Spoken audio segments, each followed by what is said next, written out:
नमस्कार, जय हिंद, वंदे मातरम। आइए आज हम देखते हैं ये उपसर्ग क्या होता है। उपसर्ग मूलतः दो शब्दों से मिलकर बनता है। उप यानी कि समीप और दूसरा होता है सर्ग यानी कि सृष्टि करना। इसका मतलब हुआ किसी शब्द के समीप आकर नया शब्द बनाना ही उपसर्ग कहलाता है। दूसरे शब्दों में हम कह सकते हैं कि जो शब्दांश शब्दों के आदि में जुड़कर उनके अर्थ में कुछ विशेषता लाते हैं वो उपसर्ग कहलाते हैं। यानी शब्दों के शुरुआत में जुड़ करके उसमें कुछ विशेषता लाते हैं उनको हम उपसर्ग कहते हैं। जैसे उदाहरण के लिए एक शब्द है हार। हार शब्द का अर्थ होता है पराजय, परंतु इसी शब्द के आगे अगर प्रा जोड़ देते हैं तो हो जाता है प्रहार, जिसका मतलब होता है कि चोट करना। इसी तरह अगर उसके आगे हम आ जोड़ देते हैं तो बन जाता है आहार यानी कि भोजन। और अगर उसी हार के आगे अगर हम सम जोड़ देते हैं तो बन जाता है संहार, जिसका मतलब होता है कि विनाश। तथा अगर उसी हार के आगे अगर हम वी जोड़ देते हैं तो बन जाता है विहार यानी कि घूमना। इत्यादि शब्द बन जाते हैं, यानी कि शब्दों के आदि में जुड़ करके उसके अर्थ में विशेषता प्रकट कर देते हैं, वही उपसर्ग कहलाते हैं। तो उपयुक्त उदाहरण में प्र, अ, सम और वी का अलग से कोई अर्थ नहीं है, परंतु हार शब्द के आदि में यानी उसके शुरुआत में जुड़ने से क्या हुआ कि इनके अर्थ में परिवर्तन कर दिया गया। इसका मतलब हुआ कि ये सभी शब्दांश और ऐसे शब्दांशों को उपसर्ग कहते हैं। हिंदी में प्रचलित उपसर्गों को निम्नलिखित भागों में विभाजित किया जा सकता है। जैसे संस्कृत के उपसर्ग हैं। संस्कृत के उपसर्ग की संख्या है 22 और हिंदी के उपसर्ग की संख्या 13 है। तो आगे देखते हैं।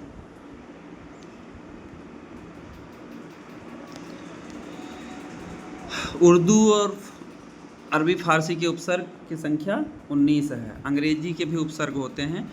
उपसर्ग के समान प्रयुक्त होने वाले संस्कृत के अव्यय। संस्कृत के उपसर्ग अति, जैसे है अति मतलब कि अधिक। दूसरा है अध यानी कि ऊपर, अध यानी कि ऊपर, अनु यानी कि पीछे। इसका इधर प्रयोग भी किया गया है, जैसे अति का प्रयोग किया गया अत्यधिक, अधि का प्रयोग किया गया अधिकार, अनु का यानी अनुचर, अप जैसे कि बुरा, जैसे कहते हैं अपयश।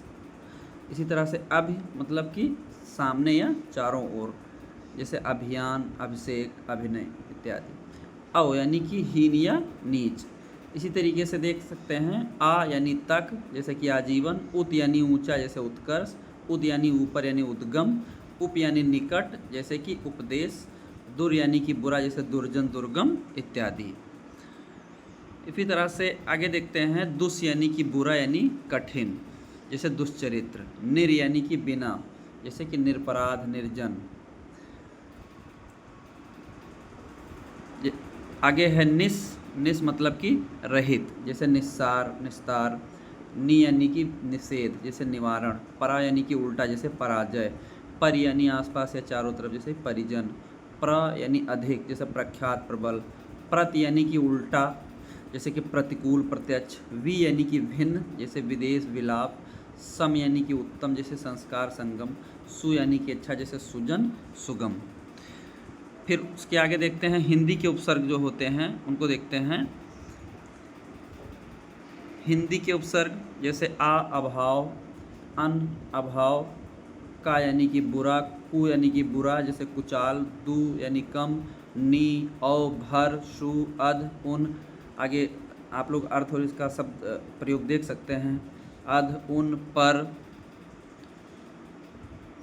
बिन, जैसे कि बिन यानी कि बिना, निषेध, बिन ब्याहा, बिन बादल इत्यादि।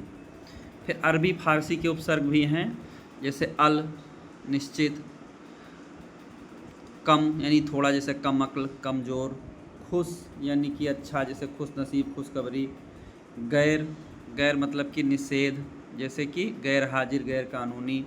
दर यानी कि भीतर, जैसे दरअसल। ना, फिल, बा, बद, बर इत्यादि।